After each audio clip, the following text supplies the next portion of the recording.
नमस्कार मेरे प्यारे साथियों, मैं आपका अपना गौरव जयराम, राष्ट्रीय महासचिव एआईटीओ यानी अखिल भारतीय तकनीकी संगठन। मेरे प्यारे साथियों, ये वीडियो मैं 5 से 10 मिनट के बीच में खत्म कर दूंगा और इस वीडियो में मैं दो बातें क्लियर करूंगा। एक एएलपी के संबंध में और दूसरा एएलपी के संबंध में 2-3 सवाल हैं आप लोगों के, मैं उसका जवाब देता हूं। दूसरा आरआरबी ग्रुप डी के बारे में मैं बात करूंगा और तीसरे पॉइंट पर मैं जाऊंगा नहीं, जिसके लिए आप मुझे कमेंट कर रहे हो, बार बार मैसेज कर रहे हो कि वीडियो बनाई जा रही है, इस तरीके से एक माहौल क्रिएट किया जा रहा है। बहुत सारे अब्यूज जो है, वर्ड जो है यूज किए जा रहे हैं कि जो गैर संवैधानिक हैं। मैं इसके बारे में पहले बता चुका हूं कि अगर कहीं भी एआईटीओ को ऐसा लगता है, एआईटीओ की जो हमारी एडवाइजरी है, अगर उसको कहीं भी लगेगा कि कोई चैनल या कोई व्यक्ति एआईटीओ के अगेंस्ट अगर जाता है, मतलब गैर संवैधानिक तरीके से अगर कोई भी बात करेगा, तो उसके लिए पूरी हमारी एडवाइजरी बैठी है, वो अपना देखेगी। उसके बारे में मुझे चिंता करने की जरूरत नहीं है और आईटीआई के बच्चों आपको भी चिंता करने की जरूरत नहीं है। सबसे पहले मैं ग्रुप डी के बच्चों को ये बोलना चाहता हूँ कि आपका एग्जाम जब भी आए, आरआरबी ग्रुप डी के एग्जाम की डेट रेलवे की तरफ से निकाल दी गई है। जब भी होता है आप अपना एग्जाम दे करके आए, पूरी मेहनत के साथ अपना एग्जाम दे करके आए। हम लोग पिछले मेरी वीडियो अगर आप उठाएंगे गौरव जयराम एआईटीओ के इसी चैनल पे, तो जनवरी से ही हम लोगों ने पढ़ाई के लिए कभी आपसे मना नहीं किया। हम लोगों ने आपकी पढ़ाई डिस्टर्ब ना हो, इसके लिए एआईटीयू मैदान में आया था, क्योंकि आप लोग बच्चे दिल्ली परेशान होंगे, आप तमाम चीजें, क्योंकि आपका ये परिवार का मुखिया होने के नाते, इस संगठन का राष्ट्रीय महासचिव होने के नाते, और एआईटीयू आप सब लोगों का परिवार है। तो आपकी चिंता करते हुए हमने आपको डिस्टर्ब नहीं किया, इसलिए कि आपकी पढ़ाई डिस्टर्ब ना हो, इसलिए एआईटीयू ने पूरा टाइम दिया और पूरा टाइम हम लोग इसमें दे रहे हैं। हमारी जरूरत पड़ी तो हमारे प्रदेश अध्यक्ष 20 राज्यों में लगभग एआईटीयू के तमाम हमारे जिला अध्यक्ष हैं, ब्लॉक अध्यक्ष हैं, प्रदेश लेवल के लोग, ये अलग पॉइंट है। तो आप लोग अपनी तैयारी के साथ में अपना पेपर दे करके आए, अगर आपका डेट आपको आता है तो उसके संबंध में। दूसरी बात ये है मेरे प्यारे साथियों, एएलपी के बच्चों के लिए मैं कहना चाहता हूं, एएलपी में हम लोग जो हाई कोर्ट गए थे, बड़ी कंफ्यूजन चल रही थी आप लोगों के बीच में कि कैट ने जो फैसला दिया था, वो फैसला के बारे में बहुत बार मैंने भी आपको बोला है कि पॉइंट नंबर 6 को आप लोग गूगल करें, एआई करें, कानून के जानकार लोगों से उसके बारे में पूछें और वहां आपका डाउट क्लियर हो जाता है। वहां इंटरिम रिलीव जो थी, स्टे जो था, वो एक स्टे उन बच्चों को वहां पे मिला था। इस बात को मैंने कई बार बोला, लेकिन आज मैं एक ऐसा डॉक्यूमेंट्स आपको देने वाला हूं जिससे बिल्कुल साफ साफ लाइन में लिखा होगा और आप लोग समझ जाएंगे कि हमको जो राहत की, जो एआईटीओ ने जो बार बार दावा किया है, वो राहत एएलपी के अंदर में मिल चुकी है। और उस राहत का मीनिंग क्या है, एक ऑर्डर की कॉपी मैं आप लोगों के सामने स्क्रीन पर मैं आप लोगों को दिखा रहा हूं। ये ऑर्डर है दिल्ली हाई कोर्ट का, और ये ऑर्डर है दिल्ली हाई कोर्ट का। जब हमारी सुनवाई हुई दिल्ली हाई कोर्ट, हम लोग क्यों गए, मैं यहां पे 1 मिनट में वो भी क्लियर कर देता हूं। हम लोग दिल्ली हाई कोर्ट में एक एप्लीकेशन लेकर के गए थे, हमने वहां पे केस फाइल किया था। जो पिटिशनर कैट के अंदर में थे, उसी डायरी नंबर को हम लोग, उसी ओए को लेकर के हम लोगों ने चैलेंज किया था हाई कोर्ट के अंदर में। सेम ड्राफ्टिंग थी उसकी, कि हमने ये मांगा कैट से, हमने, कैट ने हमको ये नहीं दिया, ये दे दिया। और हमको आपसे हम लोग ये प्रेयर लेकर के आए हैं कि इस पे पूरी भर्ती, जो एएलपी साइको में जो गड़बड़ हुई है, जो धांधली हुई है, जो घोटाला हुआ है एक रेलवे के इतिहास का, मैं समझता हूं कि अगर इसके पीछे रिसर्च किया जाए और तमाम लोग जो आज एआईटीओ के पीछे लग रहे हैं, अगर वो इसके पीछे लगे, तो आप देखिएगा कि हजारों करोड़ का स्कैम ये उभर करके आएगा। और अनफिट लोगों को जॉब देने की जो कवायद रेलवे के अंदर में चल रही है, कहीं ना कहीं वो भी, इसका भी पर्दाफाश होगा, उसके पीछे उनको लगना चाहिए। तो हम लोग वहां गए थे कि इसको स्टे किया जाए जब तक कि हमारे को सुना ना जाए, और हमें इसमें न्याय मिलना चाहिए। हमारा एग्जाम 2 दिन में हुआ, हमको ना तो नॉर्मलाइजेशन दिया गया, हमको तमाम 45 दिन के बाद जिस बच्चे ने एग्जाम दिया और उस हम लोगों ने 45 दिन पहले एग्जाम दिया, दोनों के बीच में जो कंपटीशन था वो डिफेंस लेवल पे हुआ, अलग अलग लेवल पे वो हुआ, अलग अलग समय पे हुआ। एक जैसे क्वेश्चन पूछना, रैंडमली 20,000 बच्चों को एडमिट कार्ड दे करके उनको दोबारा से साई को करा देना, ये तमाम चीजें वहां पर इस केस के अंदर, पूरे केस के अंदर में है। तो हम लोग गए थे कि भाई हमारे को वहां से जो इंटरिम हम फुल स्टे चाह रहे थे वो नहीं मिला है, वो हमारी एप्लीकेशन थी। उस एप्लीकेशन को सुना गया।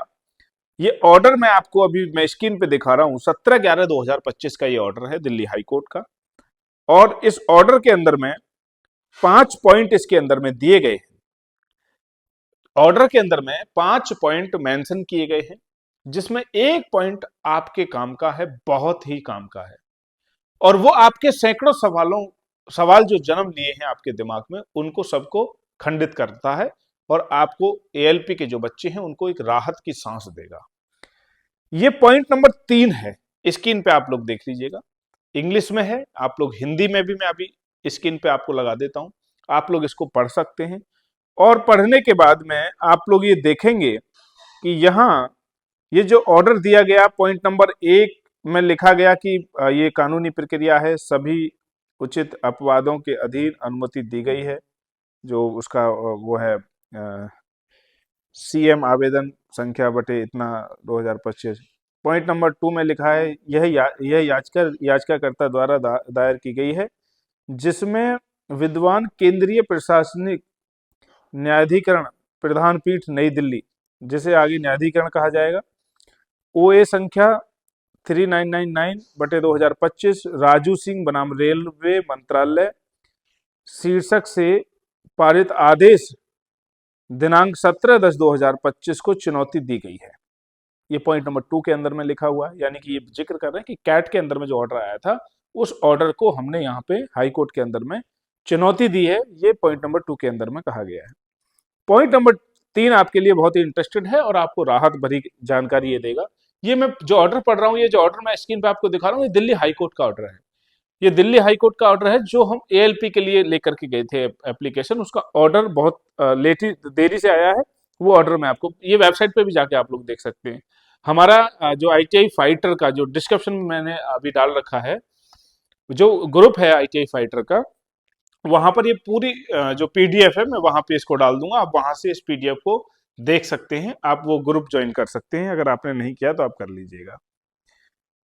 तीसरे नंबर पॉइंट के अंदर में इसमें लिखा है, मैं हिंदी में पढ़ रहा हूँ क्योंकि आप हम सब लोग हिंदी के बहुत ज्यादा हम लोग इंटरेस्टेड हैं और हिंदी में आसानी से समझ भी पाते हैं चीजों को, जिसको इंग्लिश में भी पढ़ना है तो वो पढ़ सकता है। इसमें लिखा है कि हम पाते हैं कि विद्वान न्यायाधिकरण ने यानी कि कैट ने अपेक्षित आदेश में यह कहकर याचिकाकर्ताओं के हितों की पर्याप्त रक्षा की है कि चयन प्रक्रिया का परिणाम विद्वान न्यायाधिकरण के समक्ष लंबित, यानी कि विद्वान न्यायाधिकरण यानी कि विद्वान कैट के लिए बोला गया न्यायाधिकरण, कैट के समक्ष लंबित ओए मतलब जो हमारा ये केस कैट के अंदर में चल रहा है, कैट के समक्ष लंबित ओए के परिणाम के अधीन होगा। यह शब्द कहा गया था कैट के अंदर में। इस लाइन को अब हाई कोर्ट ने और क्लियर कर दिया है, जो आपको डाउट था गूगल करने की भी जरूरत नहीं है, आप इसका हिंदी रूपांतरण कर लेंगे तो आपको स्क्रीन पे भी दिख रहा है, आप यहां से आपको ये चीजें मिल जाएंगी। आगे लिखा है इसने, हम केवल यह जोड़ते हैं, ये हाई कोर्ट ने लिखा है, हम केवल यह जोड़ते हैं, जो कैट का जो फैसला है, हम केवल यह जोड़ते हैं प्रतिवादी को नियुक्ति की पेशकश के समय, यानी कि रेलवे को जब नियुक्ति पत्र देना भी होगा एएलपी के लड़कों को, तो इसमें लिखा प्रतिवादी को नियुक्ति की पेशकश के समय अभ्यर्थियों को उक्त तथ्य बताना होगा। स्पष्ट ये लाइन यहां पर ऑर्डर में कह दी गई है, जिसको लेकर के बार बार हम लोग कह रहे थे, आप लोगों ने बहुत सारे लोगों ने आरोप लगाया कि कुछ नहीं हुआ है, कुछ नहीं हुआ है, एएलपी के साथ में कुछ नहीं हुआ है।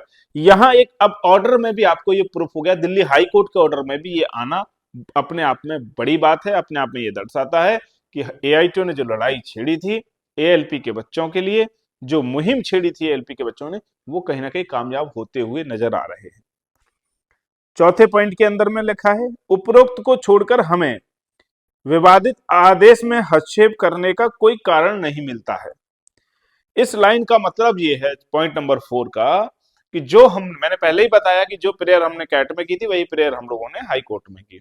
तो ऑलरेडी जब उस पर स्टे दे दिया और उसमें डेट लगा दी गई है, तो यहां हाई कोर्ट ने कहा है कि और हमें कोई ऐसा कारण नहीं लगता है कि हम कोई इस पे एक्शन लें। क्यों? क्योंकि आपकी ऑलरेडी कैट के अंदर में सुनवाई चल रही है। कैट अगर इसको डिसमिस करता है, कैट अगर इसमें जजमेंट पारित करता है, तब हाई कोर्ट इसको दोबारा से नए सिरे से इसको सुनेगा। पॉइंट नंबर 5 में लिख दिया है कि याचिका तथा लंबित आवेदन का तदनुसार निपटारा किया जाता है। ये मैंने ऑर्डर आपको स्क्रीन पे जो मैंने दिखाया है, ये नवीन चावला जी के माध्यम से, जो हमारे जज साहब थे उसमें नवीन चावला और मधु जैन जी, ये डबल बेंच ने सुना था दिल्ली हाई कोर्ट ने, और उसमें ये ऑर्डर जो है पास करते हुए उन्होंने पॉइंट नंबर 3 में फिर आपको एक बार बोल रहा हूं जोर दे करके कि आप इसको पढ़ेंगे तो आपको समझ में आएगा कि एआईटीओ ने जो आपकी लड़ाई लड़ी है, एआईटीओ ने जो प्रयास किया है, वकील साहब की तरफ से जो मेहनत की जा रही है, उसमें हम लोगों ने एक सफलता ये पाली है कि दिल्ली हाई कोर्ट ने भी इस बात को एक्सेप्ट कर दिया है। आप लोग परेशान ना हो। दूसरा, आप बार बार सवाल पूछ रहे हैं कि सर कितनी आरआरबी को ये नोटिस जारी किया गया है, आप लोगों की कमेंट आएंगी। उसके संदर्भ में मैं आपको बताना चाहता हूं कि दिल्ली कैट के अंदर में, क्योंकि यहां पर तो कोई भी नए केस की बात नहीं हुई है, यहां केवल पुराना जो केस था हम उस पर स्टे को हम लोग हाईकोर्ट गए थे, तो वहां पर कोई भी इसका सवाल ही नहीं बनता है। लेकिन अब कैट के अंदर में एक नई जानकारी एएलपी के बच्चों के लिए मैं देना चाहता हूं। इस सप्ते में आज और कल की क्योंकि छुट्टी हो गई सरकारी, जिस कारण से अब थोड़ा सा विलंब हो सकता है।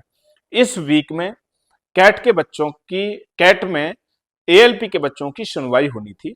किन बच्चों की सुनवाई होनी थी? 4 बच्चे ऑलरेडी पिटिशनर बन चुके थे, उन्होंने केस कर दिया। अभी 60 बच्चे और आए हैं जो अलग अलग आरआरबी से हैं। जितनी भी आरआरबी से बच्चे आए हैं, उतने केस और उतने आरआरबी को पार्टी बना करके एक केस फाइल कर दिया गया था आपका लास्ट वीक, जिसकी सुनवाई इस वीक में होनी है। अभी तो वीक काफी है। आजकल अवकाश होने की वजह से विलंब थोड़ा हो सकता है, लेकिन फ्राइडे तक सुनवाई इसमें हो जाएगी, ऐसी हमें उम्मीद है। तो आपके जो नाम है पिटिशनर के, वो सारे के सारे नाम जब सुनवाई होगी उसके बाद वो सारे के सारे नाम पब्लिश हो जाएंगे, आप वो देख सकते हैं। तो बार बार आप परेशान ना हो यह सोच करके कि हमारा नाम नहीं दिख रहा है, ये परेशान ना हो कि उससे आप जो कह रहे थे कि उससे पहले सुनवाई होगी कि नहीं होगी, जनवरी 3 जनवरी 5 जनवरी जो डेट लगी है, उससे पहले एएलपी के संदर्भ में कैट में एक बार सुनवाई और होने जा रही है, ये भी जानकारी मैं आपको देना चाहता हूं। अब मैं आता हूं ग्रुप डी के मुद्दे पर। ग्रुप डी का मुद्दा वकील साहब ने भी अभिषेक सर के चैनल के माध्यम से आप लोगों को जानकारी प्राप्त हुई होगी, मेरे माध्यम से भी इसी चैनल पे तमाम वीडियो मैंने बनाई है। उसके संदर्भ में हम लोगों ने पूरा का पूरा केस तैयार कर लिया, फाइलिंग की प्रोसेसिंग चल रही है। छुट्टी के समय में भी फाइल हो जाता है क्योंकि ऑनलाइन फाइल होता है, लेकिन केवल अपलोड होता है छुट्टी के समय पे। जैसे ही कोर्ट खुलेगा, वो वहां पे जो भी प्रॉब्लम आती है उसके अंदर में जो डिफेक्ट आते हैं, वो सारे के सारे डिफेक्ट जैसे ही कोर्ट खुलेगा उस दिन जो है ये आपको क्लियर हो जाएगा। 2 दिन की छुट्टी होने की वजह से पेंडेंसी थोड़ी सी बढ़ जाएगी, केस की संख्या थोड़ी सी बढ़ जाएगी, तो मे भी 2-3 दिन हो सकता है कि जो पहले सुनवाई होती है अब 2-3 दिन बाद सुनवाई होगी।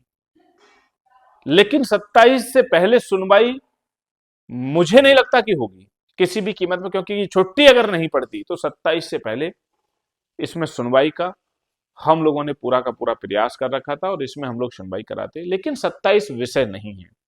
जिन बच्चों का एग्जाम हुआ है वो एग्जाम देने के लिए जाए। मैंने बार बार कहा है, कोर्ट को अगर ये साबित करने में हम लोग कामयाब हुए कि आईटीआई के बच्चों के साथ में गलत हुआ है, अगर हम लोग ये साबित कर पाए जो हमने कैट में किया, जो हमने दिल्ली हाई कोर्ट में हम लोगों ने साबित किया कि रेलवे ने 28 तारीख को जो नोटिफिकेशन निकाला वो एडवर्टीजमेंट था, ये हम लोगों ने 2 कोर्ट में साबित कर दिया है।